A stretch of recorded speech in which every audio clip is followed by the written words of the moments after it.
Hello बच्चों, आज मैं आपको और टू ऑटम बताऊंगा। ठीक है, जो इनके राइटर जो है बहुत ही हाईली रोमांटिक पोएट है। ठीक है, जॉन किट्स साहब। ठीक है, इनका जो पेज नंबर है तो बिहार बोर्ड ने भी बड़ा गजब टाइप से जो है ना, जो रोमांटिक पोएट है ना, और उनके जो कहते हैं जो पेज नंबर भी है ना बहुत रोमांटिक ही दिए हुए हैं।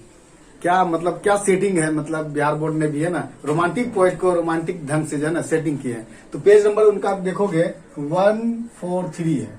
क्या लिखा हुआ है? 143। बड़ा गजब है ना। एक राइटर भी रोमांटिक है और पेज नंबर भी रोमांटिक ही है ना। तुम्हें पता होगा 143 का मतलब क्या होता है ना। अब ये मत समझ लेना ना, आई हेट यू ने समझ लेना। ठीक है, तो मतलब यहाँ लिखा हुआ 143 रोमांटिक वर्ड्स है ना, और रोमांटिक पोएट भी आपको पता ही होगा है ना। 143 का मतलब क्या होता है ना, तो अभी जान ही गए होंगे 143 का मतलब क्या होता है। तो मतलब जो है हमारे जॉन किट्स के बारे में बता रहे। ठीक है, जो मोस्ट जो रोमांटिक पोएट्स है। ठीक है, तो इसमें जो है हमारे जो पोएट्स जो है इसमें नेचर के बारे में बताएं। ठीक है, और टू ऑटम जो हमारे वसंत होते हैं जिसमें जो पत्ते झड़ जाते हैं। ठीक है ना, जो स्प्रिंग्स बोलते हैं। ठीक है, तो उन्हीं के बारे में बताया। जो मेलवो के आधार पर जो है हमारे जो सूर्य के प्रकाश होता है वह उन्हीं के आधार पर जो हमारे जो फल जो होते हैं पकते हैं ना।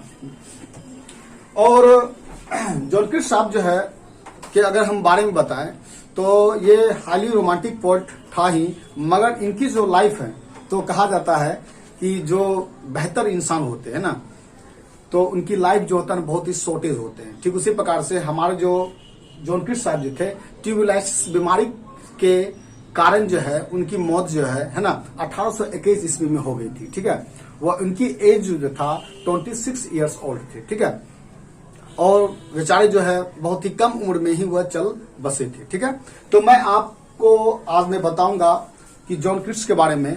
जो जॉन किट्स जो है मोस्ट जो इनके जो मोस्ट वीआई जो है ऑब्जेक्टिव है ना, जो टू ऑटम से जो लिए गए हैं जो मोस्ट वीआई। ठीक है, मैं उसी के बारे में बताऊंगा जो आपके एग्जाम में जो है अक्सर पूछे जाते हैं। तो बच्चे जो है आप आराम से इसे देखिए। ठीक है, जो मोस्ट इंपॉर्टेंट वीआई है जो आपके एग्जाम में जो पूछे जाते हैं अक्सर वह चीज मैं बताऊंगा। ठीक है, तो इसमें बताया गया है कि पहला नंबर में बताते हैं कि ode to autumn is written by. Ode to autumn जो है किसने लिखा है ना, तो किसने लिखा है? जॉन किट्स साहब ने लिखा है। ठीक है, तो दूसरा नंबर में है John Keats has been composed by. तो कहता है कि जॉन किट्स जो है ना, तो कौन सा बुक को जो है उसने कंपोस्ट किया है। तो कौन सा बुक का किया है? ओ टू ऑटम का। तो बच्चे हमेशा जो है आपको ये याद रखना है कि जॉन किट्स जो है ना कौन सा बुक लिखा है ना, और जो है बुक जो है किसने लिखा है। इस तरह से क्वेश्चन जो है अदल बदल करके जो है ना क्वेश्चन आपको पूछते हैं। तो आपको जो है घबराने की बात नहीं है, आराम से जो है इसे देखें है ना, ताकि जो आपका जो कोई भी पॉइंट्स जो है आपको छूटेगा नहीं। जो आपके बिहार बोर्ड में जो क्वेश्चन पूछे जाते हैं वह आपको छूटेगा नहीं। ठीक है, तो फिर कहता John Keats was born in है ना, तो इनका जो जन्म हुआ था वह 1795 ईस्वी में हो गया था। ठीक है, तो उसके बाद है John Keats was died in 1821। इनका जो मृत्यु हुआ था 1821 में हो गया था। मैं आपको बताया कि इनकी जो मौत जो हुआ था किसके कारण हुआ था? ट्यूबरकुलोसिस के कारण हुआ था। ठीक है, आप जानते हैं ट्यूबरकुलोसिस जो बीमारी उसको हम बोलते हैं टीबी बीमारी बोलते हैं। ठीक है, जिसे हम क्षय रोग भी बोलते हैं। ठीक है ना, जो आप जो है इसके बारे में आप जानते हैं। ठीक है, तो जो हमारे जो है सिर्फ 26 इयर्स ओल्ड के एज में जो हमारे रोमांटिक पोएट जो है जॉन किट्स साहब जो है वह चल बसे थे। ये जो बिलोंग करते थे वो कहां से करते थे? ब्रिटेन से। ठीक है, आप याद रखना है ये कहां से बिलोंग करते थे? ब्रिटेन से। क्लियर है?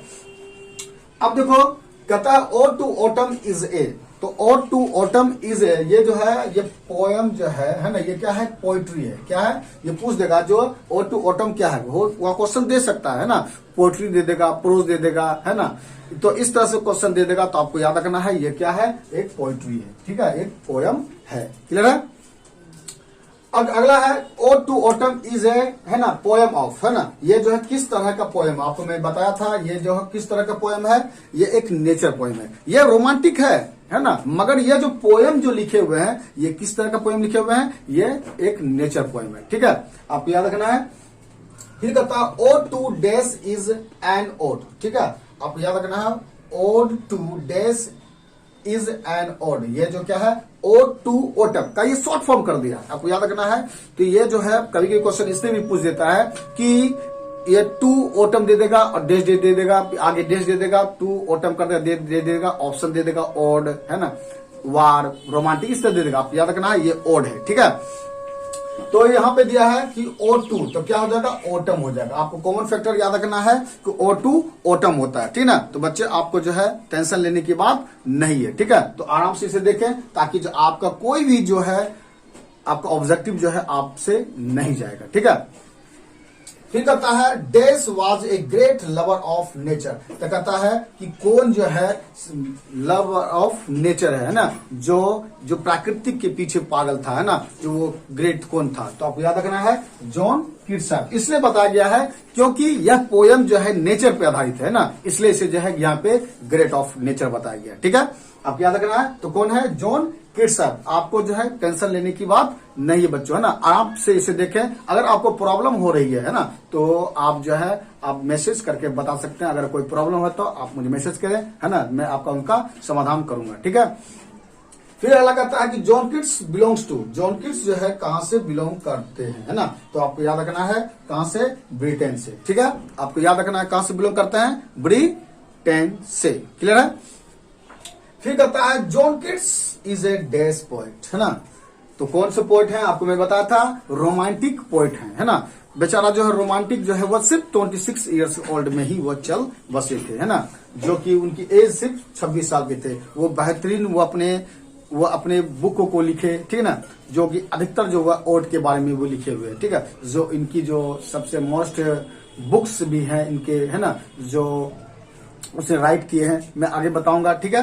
तो ये जानना है कि जॉन कीट्स जो है वो क्या थे, रोमांटिक पोएट थे, क्लियर है। फिर कहता है season of mists and mellow fruitfulness, क्या है, आपको याद रखना है कि इसमें जो है अक्सर जो है ऑब्जेक्टिव पूछ देते हैं। ये ऐसे तो इसमें क्या क्या ये लाइनिंग जो पूछता है, ये लाइनिंग किससे लिया गया है, ठीक है। ये जो है लाइनिंग जो है किससे लिया गया है, season of mists and mellow fruitfulness जो है ये लाइनिंग जो है किससे लिया गया है। तो आपको याद रखना है O2 ओटम से लिया गया है, ठीक है। तो ये जो किससे लिया गया है, O2 ओटम से। इसमें ये भी क्वेश्चन पूछ जाता है कि ये पूछ देगा इसमें से फ्रूटफुलनेस के बारे में, ठीक है ना। ये दे देगा season of mists and mellow dash dash कर देगा, तो आपको याद रखना है तो क्या आएगा, फ्रूटफुलनेस, क्लियर है। तो अब बच्चा अगर आपको प्रॉब्लम हो रही है, तो मैं अब बार बार रिपीट कर रहा हूं, अगर प्रॉब्लम हो रही है तो कोई चीज में, तो आप जो मुझे मैसेज कर सकते हैं, ठीक है। तो आगे मैं बताता हूं। नेक्स्ट जो है आपका ऑब्जेक्टिव जो मोस्ट इंपॉर्टेंट जो है, ये आपका जो है कहता है which is the close bosom friend of the returning sun. इसमें कहता है कि जो बॉसम फ्रेंड होते हैं, बॉसम का मतलब होता है जो आपका जिगरी होता है ना, जो जिगरी फ्रेंड्स होते हैं ना, वो जो होता है सूर्य से जो होते हैं वो कब होता है। तो आपको याद रखना है कि वो कब होता है, ऑटम सीजन के समय में।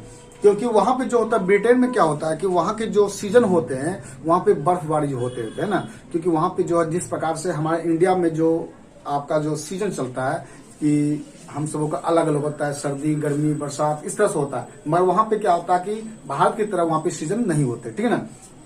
जिसके कारण जो होता है वहां पे कहते हैं कि बॉसम फ्रेंड जो होते हैं वो सन के जो होते हैं वो कब होते हैं, वो ऑटम सीजन के समय होते हैं, क्योंकि उसी में वो क्या होता है फ्रूटफुलनेस होते हैं, ठीक है ना। मैंने आपको बताया था कि ऑब्जेक्टिव में जो फ्रूटफुलनेस होते हैं उन्हीं के दौरान वो क्या होते हैं, पकते हैं, ठीक है। तो अगला जो है आपका जो है ये लाइनिंग्स है, क्या है, लाइनिंग्स कहता है the was the last wasings hour by hours, ठीक है। ये लाइनिंग्स जो मोस्ट इंपॉर्टेंट DVI जो होते हैं, जो आपके बोर्ड एग्जाम में जो है अक्सर जो है पूछे जाते हैं, ठीक है।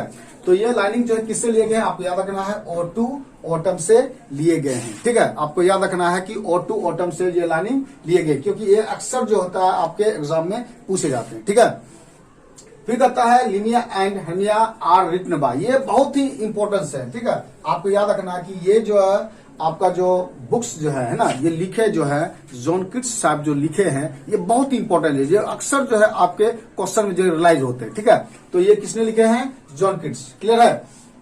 दुख की बात है कि हमारे जो जॉन किट्स जो है इतने पॉपुलर होने के बावजूद भी जो है वो बहुत ही कम समय के एज में ही जो है था वो उनकी डेथ हो गया है ना, जो 1821 ईस्वी में क्या हुई, उनकी मौत हो गई थी। ठीक है, फिर कहता है अगला जो है नेक्स्ट जो है आपका ऑब्जेक्टिव कहता है and grading slow tutor in A skills, है ना। स्किल्स कहते हैं कि उनके जो भी फुलनेस होते हैं, जो फ्रूट होते हैं, है ना, वह उनके ऊपर जो परत होते हैं उसके अंदर जो मेलबो होते हैं जो पकते हैं वो धीरे धीरे पकते हैं। ठीक है, क्योंकि वहां के जो एटमॉस्फेयर होते हैं, वातावरण होते हैं, वहां पे जो सूर्य के प्रकाश जो फल पे पड़ते हैं वो क्या आते हैं, डायरेक्ट पड़ते हैं नहीं है, क्योंकि वहां पे क्या आता है कि बर्फबारी जब बहुत ज्यादा होते हैं। ठीक है, जिनके कारण वो धीरे धीरे वहां पे क्या आता है, वो धीरे धीरे अंदर से पकते हैं। ठीक है, ये कहता है कि ये लाइनिंग जो है किससे लिया गया है, आपको याद रखना कि ये लाइनिंग किससे लिया गया है, O2 ऑटम से। ये बहुत ही मोस्ट इंपोर्टेंट सब ये लाइनिंग्स हैं। ठीक है, जो अक्सर आपके एग्जाम में पूछे जाते हैं।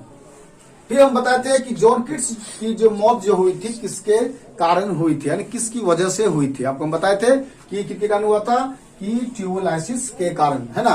ये बेचारा इतना हाईली रोमांटिक होने के बावजूद भी, है ना, हम बताए थे आपको जो अच्छे इंसान होते हैं वो धरती पे रुकते नहीं है। ठीक है ना, तो ये इनकी जो बीमारी क्या था, ट्यूबरकुलोसिस, उस समय दौर में जो था कि इन सबों का इलाज नहीं था। ठीक है ना, जिनके कारण जो था ये बीमारी होने के कारण जो है हमारे जॉन किट्स साहब की मौत हो गई थी। ठीक है, फिर कहता है अगला है कि फेरी क्वीन, ये बहुत ही मोस्ट इंपोर्टेंट क्वेश्चन है ना। तो मैं क्या बताता कि आपका जो एग्जाम में जो होता है बहुत ही मोस्ट इंपोर्टेंट जो क्वेश्चन होते हैं जो पूछे जाते हैं, मैं सिर्फ उन्हीं के बारे में बता रहा हूँ। ठीक है, जो कहता है फेरी क्वीन जो है ये जो है किसने लिखा है, तो किसने लिखा है, जॉन किट्स ने लिखा है। ठीक है, जो मोस्ट इंपोर्टेंट जो आपको ऑब्जेक्टिव में पूछे जाते हैं। ठीक है, फिर कहता है इनिमियम जो है ये भी क्या था आपका मोस्ट इंपोर्टेंस जो है ना, ये कहता है किसने लिखा है, जॉन किट्स ने लिखा है। ठीक है, आपको याद रखना है ये जो किसने लिखा है, जॉन किट्स ने लिखा है। ठीक है, फिर कहता है a thing of beauty is a joy for ever, ये भी कहता है ये किसने लिखा है, तो आपको याद रखना है जॉन किट्स साहब ने लिखा है। क्लियर है।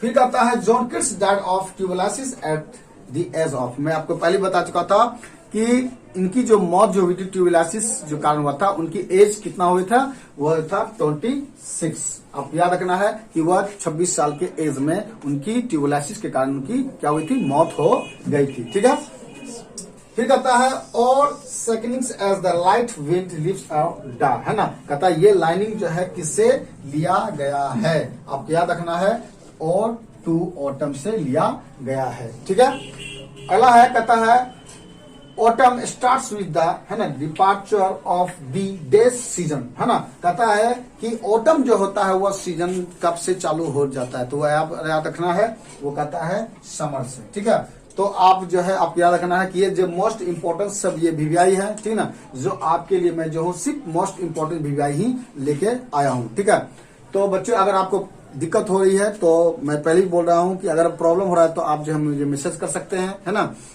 अगर आपको पसंद आ रहा है तो लाइक करें, शेयर करें, सब्सक्राइब करना ना भूलें।